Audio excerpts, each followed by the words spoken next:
Port Charles was no stranger to tension, but even by its high-stakes standards, the events of this week shattered the status quo. Secrets unraveled, long-held grudges resurfaced, and two formidable women came face-to-face in a moment that stunned everyone watching. It all began at General Hospital. What was supposed to be a routine check-in became a battle royale between two powerhouse personalities, Carly Spencer and Dr. Britt Westbourne. Meanwhile, Jason Morgan returned with a heavy heart, accompanied by Lulu Spencer, who had recovered from her coma and carried with her a truth so massive it threatened to divide the Spencer and Corinthos families forever. Let's dive into the emotional roller coaster that changed Port Charles. The GH lobby buzzed as staff whispered about a familiar but long-absent face returning through the revolving doors.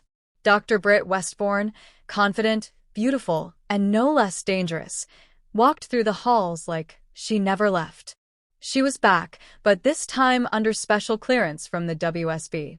Rumors swirled that her knowledge of biochemical warfare and coded medical archives made her too valuable to keep hidden.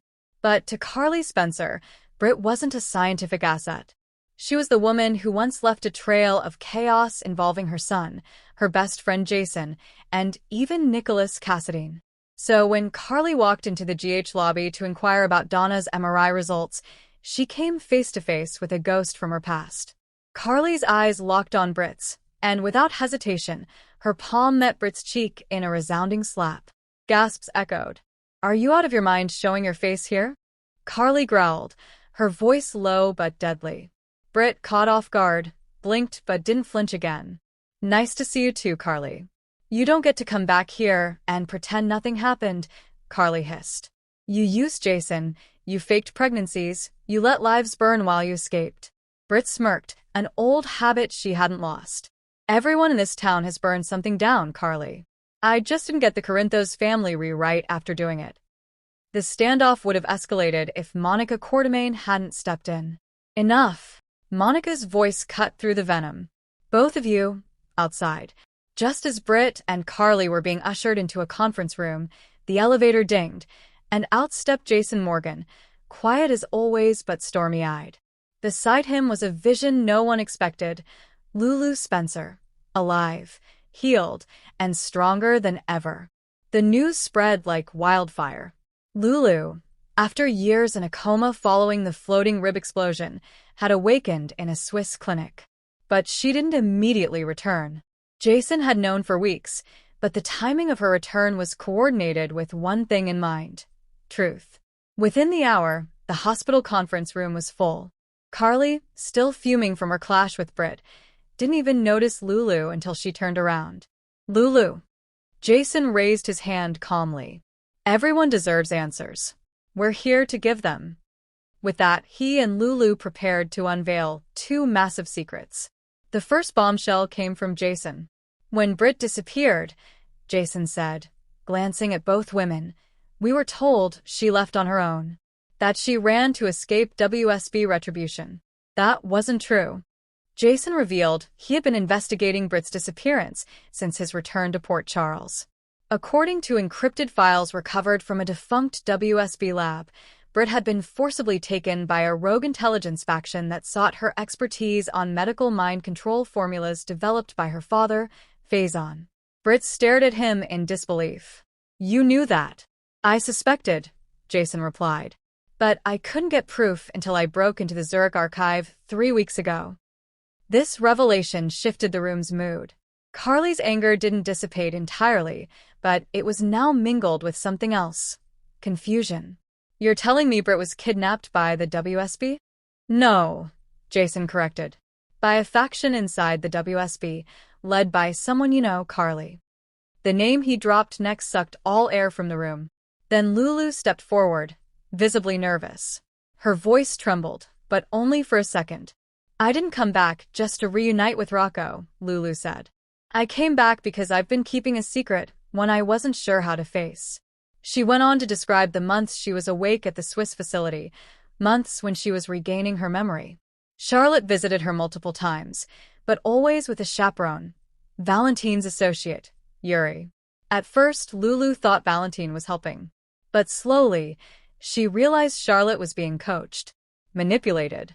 "I wasn't just recovering," she said. "I was being monitored. And then I discovered I wasn't the only one who had been moved to that facility under a false name." Jason nodded to her in support. The truth Lulu revealed next shook everyone. "I had a child after the coma. A little girl." Carly's eyes widened. "Whose child?" Jason answered for her. "Dante's." Gasps broke out. Lulu explained she was pregnant during the explosion but didn't know until months later. The doctors kept it secret. By the time she delivered, the child had been sent to a secure home, placed under a fabricated identity. Victor Cassadine had orchestrated the child's disappearance. The child was now in foster care under a name no one recognized. Carly's head spun. Between the Britt reveal and Lulu's child, everything she thought she knew was coming undone. The slap from earlier now felt hollow. Maybe she'd rushed to judgment. Or maybe she hadn't. She still didn't trust Britt. But now the pieces didn't add up. Why had Victor orchestrated Britt's kidnapping and stolen Lulu's child? Jason suspected the answer was in a bloodline war. Victor had been working behind the scenes to create a Cassadine dynasty, and controlling Britt and Lulu gave him access to the child of Dante Falconeri, a Spencer, and Lulu, another Spencer, and to Britt, daughter of Faison. Victor's plan wasn't about destruction anymore. It was about legacy. In a rare moment of vulnerability, Britt broke down. "I thought no one would believe me. I thought I'd be blamed for everything like I always am," she said. "Jason, you were the only one I ever felt safe with." Carly, watching Britt fall apart, finally softened. She didn't apologize, but she didn't retaliate either. "I still don't trust you," Carly said. "But I trust Jason. And if he says you didn't betray him, that's enough for now." Lulu stepped in. "If we're going to find my daughter, I need help from both of you." It was the strangest alliance Port Charles had seen in years. Carly, Britt, Jason, and Lulu, united by a web of lies spun by a man who was supposed to be dead. By nightfall, Jason had secured facial recognition scans, while Spinelli began tracking the digital trail left behind by the child's last known caretaker. Carly used her old connections in South Florida, places where Cassadine's shell identities had been built before. Lulu made one final call to Laura. "Mom, it's me. I'm alive. But I need you to sit down. I need to tell you something about your granddaughter." The next day, word reached Dante. He was devastated. Not just that he had a daughter out there, but that Sam, the woman who had supported him through grief, would now have to face an impossible truth. Sam, for her part, handled it with grace. But privately, her world began to unravel. "I gave up Jason," she whispered later to Alexis. "I built a life with Dante. And now, everything is pulling us back to the people we left behind." Meanwhile, Nina, always looking for leverage, got wind of the alliance forming around Jason and Carly again. She wasn't happy. And with Sidwell still lurking in the shadows, Nina saw an opportunity. She dialed a number and said, "It's time we remind Port Charles why Jason Morgan disappeared in the first place."